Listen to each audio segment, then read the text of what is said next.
Bonjour et bienvenue dans Couture Tranquille, le podcast qui t'accompagne pas à pas sur ton chemin de couture avec douceur, confiance et simplicité. Je suis Séverine, créatrice du blog Bulle de créativité. Et ici, je t'emmène dans un espace doux, tranquille, loin de la course du quotidien, où la couture devient un moment à soi, un moment de calme, de joie et de confiance. Installe-toi confortablement, on commence. Aujourd'hui, j'avais envie de parler d'un sujet que beaucoup de femmes vivent, mais dont on parle très peu.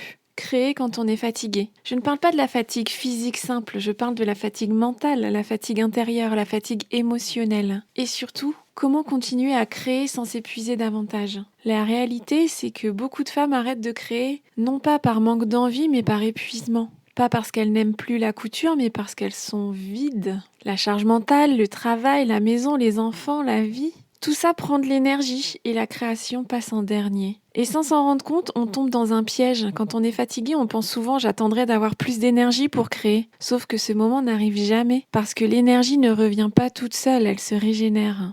Et là, il y a un changement de logique à avoir. Créer quand on est fatigué, ce n'est pas faire plus, ni forcer, ni produire, ni se dépasser, c'est faire autrement. C'est trouver comment créer sans s'épuiser. Alors créer sans s'épuiser, ça peut être créer plus petit, créer plus simple, créer plus lent, créer plus doux. Pas de gros projets, pas de défis, pas de performance. Trouve des formes de création adaptées. Quand tu es fatigué, tu peux couper du tissu, trier ton matériel, préparer un projet, repasser des pièces, faire de petites coutures, faire des gestes simples.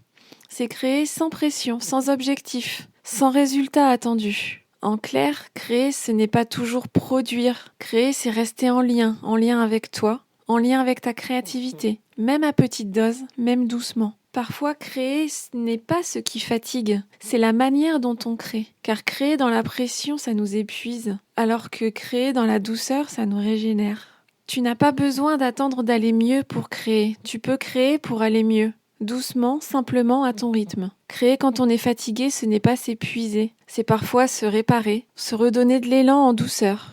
Si cet épisode t'a plu, tu peux t'abonner au podcast pour ne pas rater les suivants, ou le partager avec une amie qui aurait bien besoin d'un petit moment à elle. Et si tu veux prolonger l'expérience, tu peux me retrouver sur mon site Bulle de créativité ou t'inscrire à ma newsletter pour recevoir régulièrement une dose de douceur et d'inspiration couture. Je te souhaite une très belle journée et je te dis à bientôt dans Couture Tranquille. Ciao!